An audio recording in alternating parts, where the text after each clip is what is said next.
अखेर 25 वर्षांपूर्वी मला वाटलेली भीती खरी ठरली तर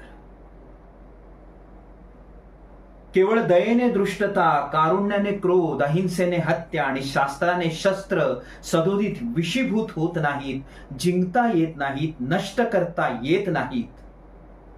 हेच कठोर सत्य शेवटी आपल्याही प्रत्यास आलेच तर. हा भगवंत जन्म, व्याधी, जरा, मृत्यू यामध्ये पिढीलेल्या मनुष्यात अधिकाधिक तप कोणी केला असेल, अधिकाधिक चिंता कोणी वाहिली असेल तर अर्थात तथागत बुद्धदेव आपणच. पण आता तर अनुभवाने सिद्ध झालंय ना की ज्यानी ज्यानी आपला उपदेश पाळला ते राजा बिंबिसार, राजा प्रसन्नचित्त मारले गेले, अगदी मारल्या गेल्याच्या पंथाला लागले.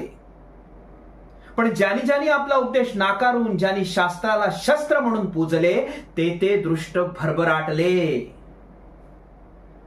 निर्मळ तारुण्याला क्रोधानेच मारले, तुबड्या दयेचा प्राण दृष्टतेनेच घेतला.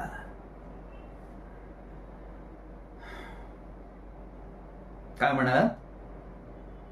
सुखम शेते, सुखम शेते. नाही म्हणजे केवळ स्वस्थ घोरत पडणे हा संन्यासाचा मुख्य गुण.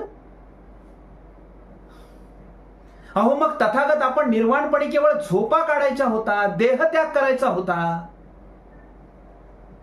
नाही, सुखम शेते याचा जर लाक्षणिक अर्थ जर हाच अभिप्रेत असेल ना तर मग ती स्थित प्रज्ञता, तो कर्मफलाचा अंतर्त्याग शास्त्र संन्यासाप्रमाणे शस्त्रधारणेतही शक्य आहे.